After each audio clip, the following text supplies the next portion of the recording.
सानिध्य प्राप्त नहीं हुआ। विरह कतार हुई राधा निरंतर अपने उस प्रभु के नाम स्मरण का जाप करती। जब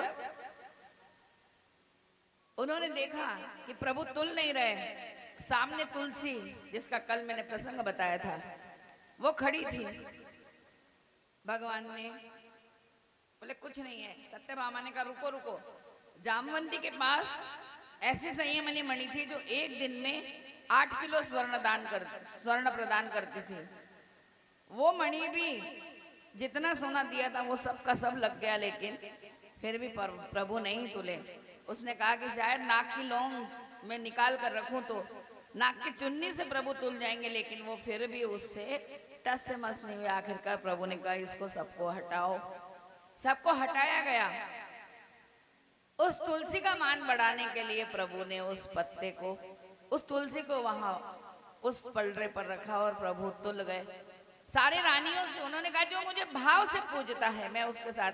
बोले वो जब उद्धव ने उनसे पूछा था कि प्रभु तुम कहाँ रहते हो, तो उन्होंने 3 स्थान बताए थे। उन्होंने कहा एक तो संतों के मेले में, क्योंकि मेरी पहचान कराने वाला संत है, नहीं तो मुझे कौन जानता है, मुझे तो पत्थर की मूर्ति समझकर छोड़ दिया जाता है। दूसरा भक्तों के हृदय में, और तीसरा तुलसी के जो कशकेश कलरव है उसके बीच में मेरा रहना होता है। सारे देवताओं का वास तुलसी में है। जब ये बात उन्होंने कही तो वो समझ गए कि ये बात बिल्कुल सत्य है और सब अपने अपने स्थान को चली गई। उस दिन से कोई भी रानी अहंकारी समझकर कभी भी प्रभु को नहीं। अब उन्होंने कहा कि रास हो गया, नृत्य रास हो गया, महारास के लिए उन्होंने कहा कि ये जितनी भी मेरी गोपियां और जितनी भी ये व्यवस्था है इन सबको मैं कृतार्थ करूंगा। ये आश्वासन देकर प्रभु अपने कार्य में चले गए। जब अपने कार्य को करने में संलग्न हुए, पता चला कुरुक्षेत्र का युद्ध प्रारंभ हो गया है। पांडवों को जिस समय वो अज्ञातवास में थे उनके कानों पर भनक पड़ी।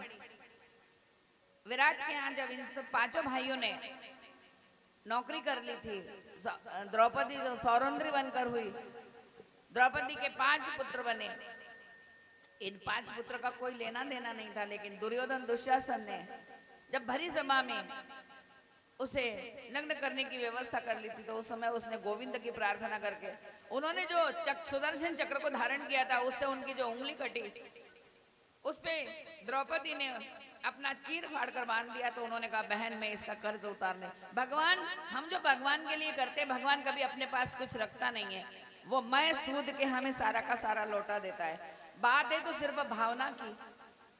जब उन्होंने ये सब देखा कि अब ये युद्ध रुकने वाला नहीं है, तो 5 पांडवों की तरफ से उन्होंने, क्योंकि शंखनाद हो चुका था, भीष्म पितामह, गुरु द्रोणाचार्य, कृपाचार्य, ये सब कौरवों की सेना में हो गए और यहाँ सिर्फ 5 पांडव और कृष्ण थे साथ में।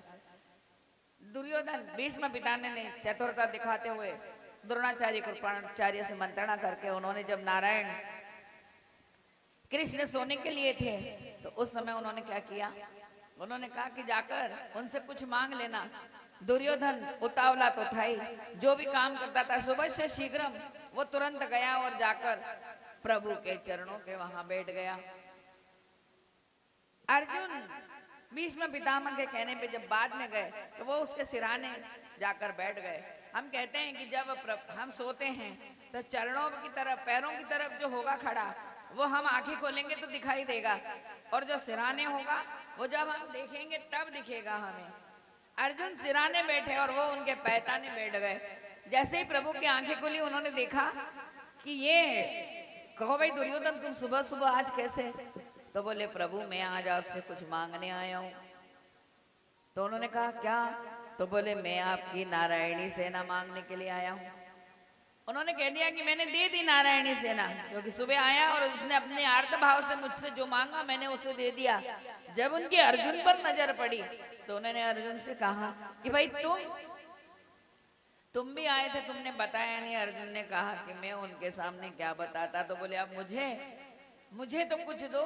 तो बोले प्रभु तुम मेरे साथ हो जाओगे, इससे बढ़कर मुझे और कुछ नहीं। बोले अब मेरे पास बचा ही क्या देने के लिए?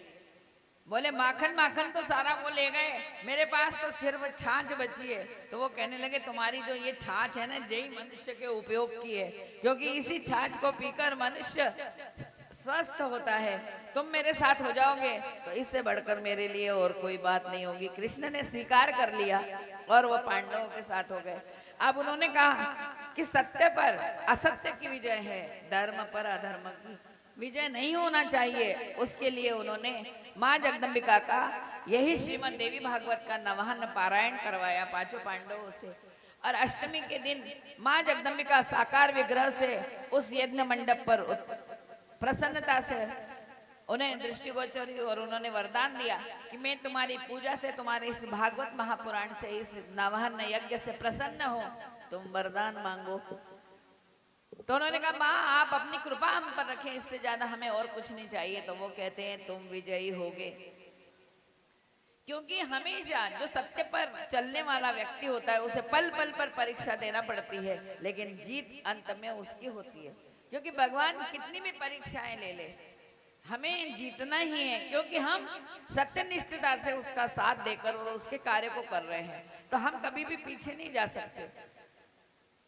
उन्होंने पांचों पांडवों को आश्वस्त किया और नारायण को कहा कि हे काली के, क्योंकि उनका जो विग्रह था वो काली का, बोले तुम्हारे द्वारा ही मेरे अंश से उत्पन्न तुमने जो मेरे कार्य किए हैं उसके लिए चंडमुंड, विनाशिनी चंडिका, कालिका, त्रिपुर भैरवी और महाकालिका के नाम से, तारा के नाम से तुम्हारे जो इस जगत में पूजा होगी, जो जन तुम्हारी मनसा वाचा कर्मणा से पूजा करेगा वो उसके शत्रु नहीं होंगे, और जो अपने मनसा वाचा कर्मणा से इस नवाहन यज्ञ में सम्मिलित होकर आपके इस कथा का श्रवण पान करेगा, उसके भी अनजाने में किए हुए कर्म धूमिल होकर और वो सालोक्यता को प्राप्त करेगा। आश्वस्त किया भगवती ने एक साथ सबको कृतार्थ करके। जब वो अंतर्ध्यान हुई, कृष्ण ने पांडवों से कहा तुम्हें भयभीत होने की आवश्यकता नहीं है। जब ये सारी युद्ध भूमि तैयार हो रही थी और सारा कार्य हो रहा था, उस समय दुर्योधन, बलराम ने उनसे कहा कि बोले तुम अपनी माता के समक्ष अगर नग्न चले जाओगे तो माँ की दृष्टि तुम्हारे जहां जहां पड़ेगी वो शरीर तुम्हारा पत्थर का बन जाएगा। दुर्योधन ने कहा ठीक है। तो कृष्ण कहने लगे, बोले तुम इनकी बातों में आके तुम अगर अब इतने बड़े होकर, कहते बाल्यावस्था में तो माँ बच्चे को नंगा देखती, लेकिन जब बड़ा होकर बच्चा तो एक शर्म रहती है। बोले कैसे दुर्योधन तुम जाओगे, तुम्हें शर्म नहीं आएगी? तो बोले फिर कैसे जाऊं? तो बोले तुम ऐसे करना कि जो पेड़ों के पत्ते होते हैं वो तो साधारण होते हैं, उनको तुम लपेट लेना, उनकी एक मृगछाला जैसा आवरण बना लेना जो कि कमर से लेके घुटनों तक हो, और तुम वहां पर अपने माँ के सामने जाना, क्योंकि माँ एक ही बार अपने आंखों की पट्टी खोलेगी। उनकी आंखों में जो दिव्यता है, जो तेज है, जहां जहां पड़ेगा वो शरीर आपका पत्थर का हो जाएगा, वो हिस्सा पत्थर का हो जाएगा। दुर्योधन ने वैसा ही किया। जब गांधारी उस वाटिका में आई और उन्होंने अपने पुत्र को देखा तो जहां जहां हाथ, वक्षस्थल, पीठ, पैर, ये सब उनके वक्ष पत्थर के हो गए, लेकिन जो कवर से घुटनों तक का भाग था वो उनका वैसा ही रहा, चमड़े का। अब दुर्योधन को इस बात का आभास नहीं था कि मेरे साथ क्या हुआ है। वो अपने कार्य में अपने मामा के कहे पर, कहते ना कि जो दूसरों की बातों पर विश्वास करके अपने घर को जलाता है, अक्सर आदत होती है हमारे, क्योंकि कोई नहीं चाहता कि परिवार इकट्ठा रहे और परिवार में प्रेम बड़ा भरा रहे और ये सब लोग आनंद से अपना जीवन व्यतीत करें।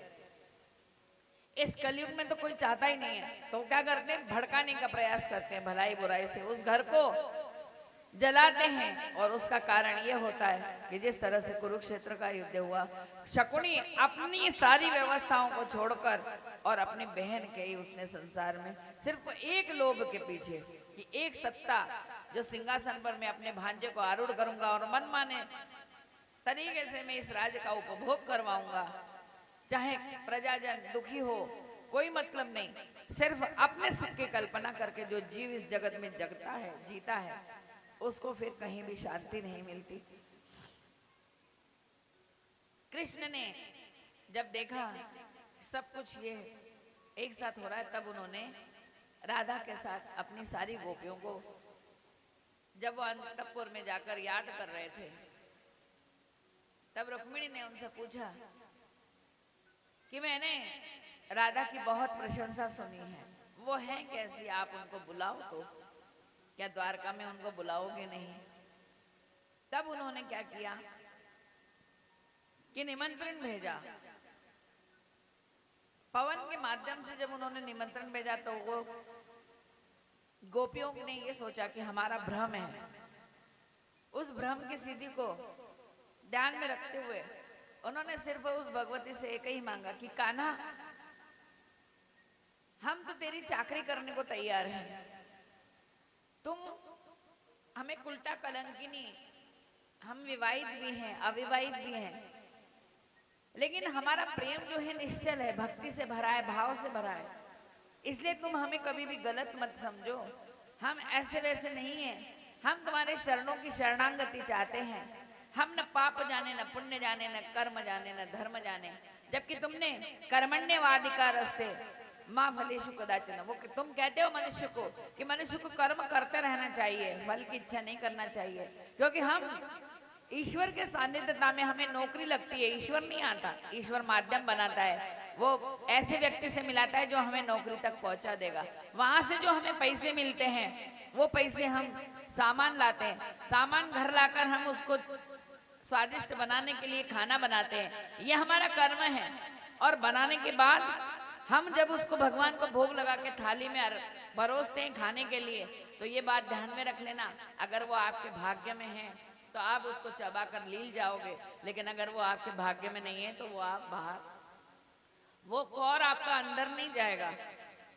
अगर आपके कर्म में वो थाली नहीं, कहते ना परसी थाली छोड़कर नहीं जाना चाहिए, तो मनुष्य को कर्म प्रधान बताया है। उन्होंने कहा तुम अगर अच्छे कर्म कर रहे हो तो तुम्हें फल की इच्छा नहीं करना, क्योंकि मैं तो पल पल तुम्हारे उस व्यवस्था को साधने में लगा हुआ हूँ।